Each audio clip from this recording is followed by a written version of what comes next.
Hello दोस्तों, आप सभी का एक बार फिर से वेलकम है आपके अपने यूट्यूब चैनल टीचिंग अड्डा में। और आज हम एक बहुत ही इंपॉर्टेंट और बहुत ही इमोशनल चैप्टर पढ़ने वाले हैं जिसका कि नाम है लॉस्ट स्प्रिंग। एक कहानी बेसिकली दो पार्टों में डिवाइड है। एक पार्ट है जिसका उसमें पूरे साहिब आलम की स्टोरी है और दूसरे पार्ट में मुकेश की स्टोरी है। लेकिन जो इसका लगभग कंक्लूजन है दोनों स्टोरी का एक ही है कि हाँ, कैसे बच्चों की जो जिम्मेदारियां होती हैं बचपन में गरीबी की वजह से कैसे बच्चे अपनी खेल कूद की दुनिया से वंचित हो जाते हैं। तो इसी तरह की हमारी ये स्टोरी है जो कि 12th में है। और पूरा जो हमारा जो पिछला वीडियो है उस पर भी प्यार देने के लिए आप सबका बहुत बहुत बहुत बहुत धन्यवाद। और उसमें काफ़ी सारे कमेंट आए थे, उसको भी हम इसमें बता दे रहे हैं कि हाँ, जो जैसे हमें करवा रहे हैं ये अभी तो एक तरीके से समझ लीजिए एक्सप्लेनेशन वीडियो है। एक तरीके से पूरी स्टोरी को एक्सप्लेन कर रहे हैं, वो भी हिंदी में।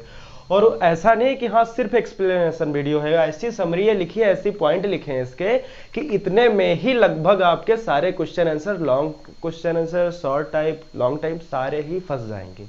बट फिर भी अगर कुछ बच रहा है तो हम अभी बाद में और वीडियो बनाने वाले हैं यार। अभी ऐसा कुछ नहीं कि हाँ इतना ही है, बहुत कुछ वीडियो भी आने वाला है, बहुत कुछ बाकी है। अभी तो सारे सब्जेक्ट होंगे ना, केमिस्ट्री, फिजिक्स, बायोलॉजी, हर एक सब्जेक्ट पढ़ाया जाएगा।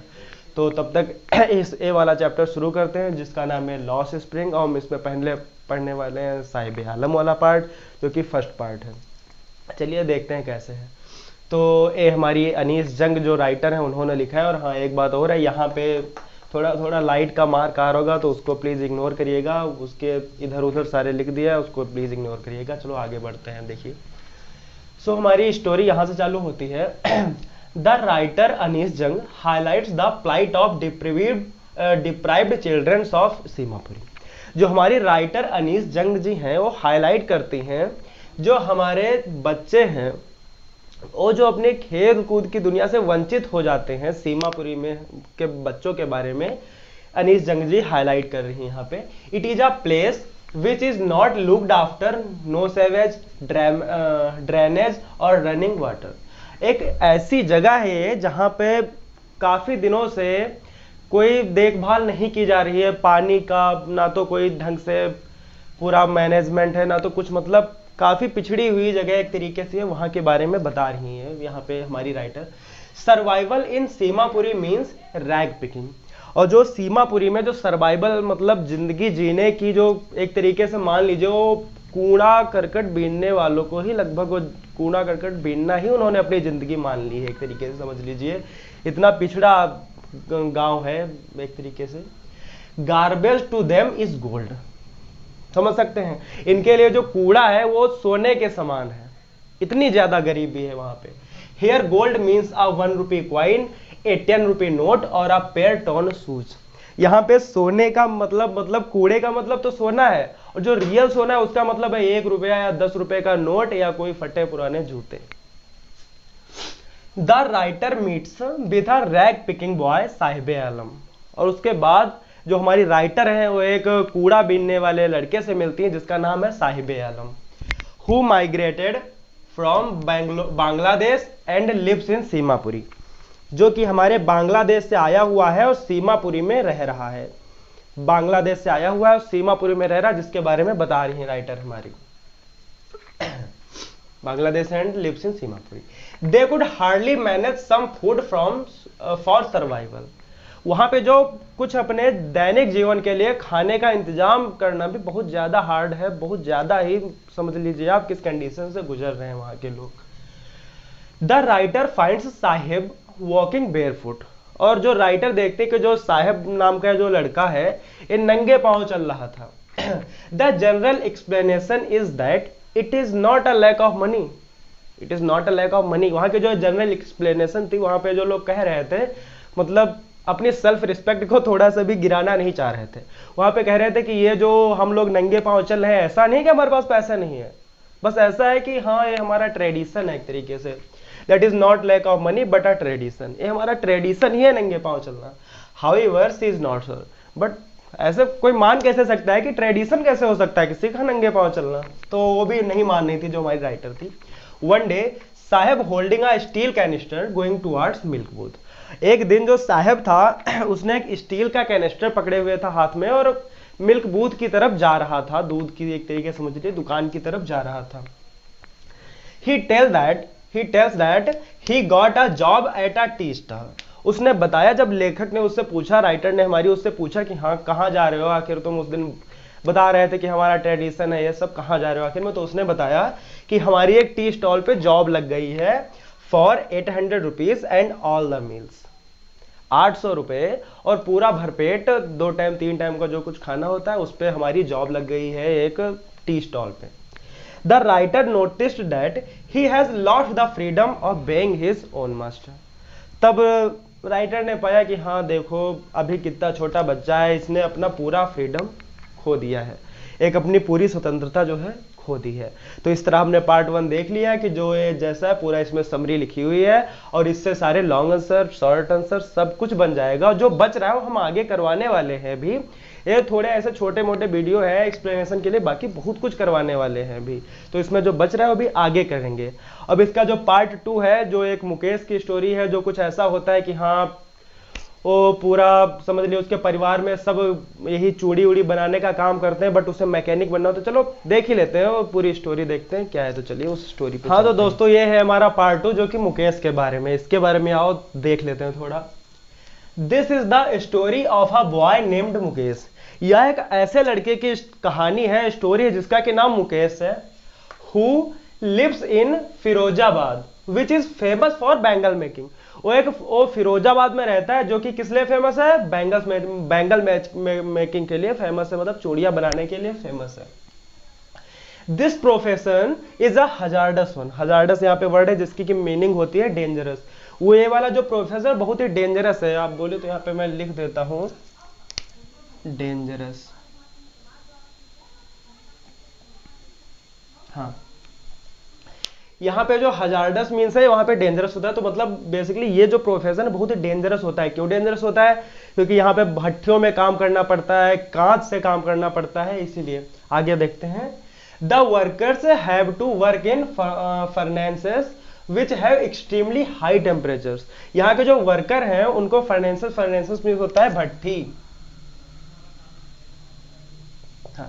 यहाँ पे के जो वर्कर होते हैं वो उनको भट्टियों में काम करना पड़ता है.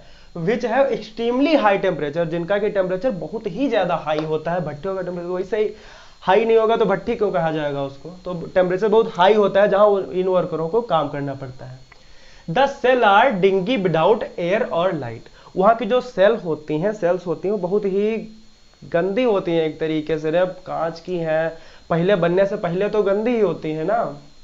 विदाउट एयर और लाइट, डिंगी मतलब कारखाना भी कह सकते हैं हम एक तरीके से.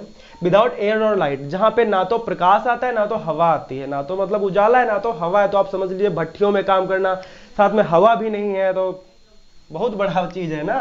The dust from polishing the glass of bangles affect the eyes badly. और जो उस कांच पे जो पॉलिशिंग के लिए जो डस्ट यूज की जाती है वो हमारी जो आंखें होती है बहुत गलत प्रभाव डालती है. ऑफन काउजेस ब्लाइंडनेस, और इससे मतलब हम अंधे भी हो सकते हैं. इतना ज्यादा गलत प्रभाव डालती है हमारी आंखों पे जो कांच पे पॉलिश की जाती है. जो अब वैसे तो हम लोग देखते हैं कितनी आराम से चूड़ियां पहनी जाती हैं, बट वो कैसे बनती हैं ये भी देखो. तो कैसे आखिर बनती हैं, कितना डेंजरस है चूड़ियां बनाना आखिर में. Mukesh is the different from his family. पर जो मुकेश था वो थोड़ा अपनी फैमिली से डिफरेंट था, अपनी परिवार से अलग सोचता था थोड़ा सा. Family. He has a dream of becoming a car mechanic. उसका जो ड्रीम था, उसका जो सपना था वो यही चूड़ियों का काम, अपनी जो पुश्तैनी काम आ रहा है ये करना नहीं था. उसका काम था, उसका जो मतलब सपना था वो था कि मैं कार मैकेनिक बनूं. ये सपना था उसका. He wants to go to the garage and learn car repairing. वो चाहता था कि मैं किसी गैरेज में जाऊं और वहां पे कार मैकेनिक सीखूं, कार रिपेयरिंग करना सीखूं. The bangle makers could not organize themselves because of the fear of being beaten and harassed by the police. मगर जो वहाँ के बैंगल मेकर्स थे, जो चूड़ियाँ बनाने वाले थे, वो ये सब अपने लिए नहीं कर सकते थे. एक तरीके से समझ लीजिए उनका खुद के बारे में, खुद की जिंदगी के बारे में निर्णय लेना उनके हाथ में नहीं था. उनको डर था कि अगर हम ऐसा करेंगे, उनके विरोध में जाएंगे तो क्या होगा. उनको डर था because of the fear of being beaten and harassed. उनको लग रहा था कि हम मारे जाएंगे और बहुत ही हरास किए जाएंगे अगर हम ये अपना काम नहीं करेंगे और अपोजिट जाएंगे, उनके अपोजिशन में जाएंगे। बाय द पुलिस, कौन मारेगा? पुलिस वाले मारेंगे, बताओ। They are compelled to live a miserable life due to the sahukar. चलो यहाँ पे पहले कंपेल्ड एक वर्ड है, इसको देख लेते हैं। कंपेल्ड मीन्स होता है एक तरीके से आप समझ लीजिए, कंपेल्ड मीन्स होता है मजबूर। कंपेल्ड मीन्स होता है मजबूर। To live a miserable, miserable means होता है एक तरीके से दुखदायी जिंदगी, मिजरेबल लाइफ दुखदायी जिंदगी। तो मतलब मजबूर थे इस तरीके की जिंदगी जीने के लिए, मजबूर थे वो, उनका खुद मतलब मर्जी नहीं थी कि ऐसा जिए, बट वो मजबूर थे। किससे मजबूर थे? Life due to the sahukars, to middleman, the policeman, the bureaucrat and the politicians. किससे? साहूकार जो थे उनके यहाँ के। द मिडलमैन जो लगभग मिडलमैन जैसे हम जिससे आदमी थोड़े बहुत होते हैं ऐसे। द पुलिसमैन पुलिस से, और द ब्यूरोक्रेट से। ब्यूरोक्रेट कौन होते हैं? ब्यूरोक्रेट एक यहाँ पे वर्ड है जिसकी हिंदी होती है एक ऐसे आदमी जो सरकारी काम करते हैं ज़्यादातर ऐसे। एंड द पॉलिटिशियंस, और पॉलिटिशियन जो नेता थे वहाँ के, वो भी कुछ ऐसे सपोर्ट नहीं करते थे इन लोगों को। तो ये भी स्टोरी हमने देख ली है कि हाँ लगभग वही, अरे नाम ही चैप्टर का वही है, the lost of stolen of childhood memory, ऐसा ये स्टोलन ऑफ चाइल्डहुड मेमोरी। तो इसी तरह हम देख सकते हैं पहला जो पार्ट था उसमें साहिब आलम के साथ बहुत गलत हुआ था, किसके कारण? गरीबी के कारण। और जो हमारा ये पार्ट है इसमें भी मुकेश के साथ बहुत गलत हुआ है, उसका जो ड्रीम है वो नहीं बनने दिया जा रहा है, किसके कारण? गरीबी के कारण। और वो कुछ नहीं कर सकता, ना तो उसके परिवार वाले कुछ कर सकते हैं। तो ऐसा कि हमने यहाँ पे दोनों चैप्टर्स जो है पूरी तरीके से, एक चैप्टर था बट 2 पार्ट थे उसके, दोनों पार्ट पूरे तरीके से देख लिए हैं, उसकी हिंदी भी समझ लिया है। और आप एक तरीके से उसको पूरा ये लॉन्ग आंसर मान के चलिए, इसमें से शॉर्ट आंसर, लॉन्ग आंसर सारा कुछ मिल जाएगा, आप एक बार चेक कर सकते हैं। और जो नहीं मिल रहा है वो पहले ही बता रहे हैं, हाँ इसमें थोड़ा बहुत इधर उधर हो सकता है और थोड़ा बहुत वीडियो में भी अभी थोड़ा बहुत दिक्कत हो सकती है, तो उसके लिए अभी से ही सॉरी बोल रहे हैं। और आगे जो वीडियो आएंगे उसमें हम कवर करने की बहुत पूरी कोशिश करेंगे और साथ ही साथ थोड़ा बहुत इम्प्रूवमेंट लाने की भी कोशिश की जाएगी।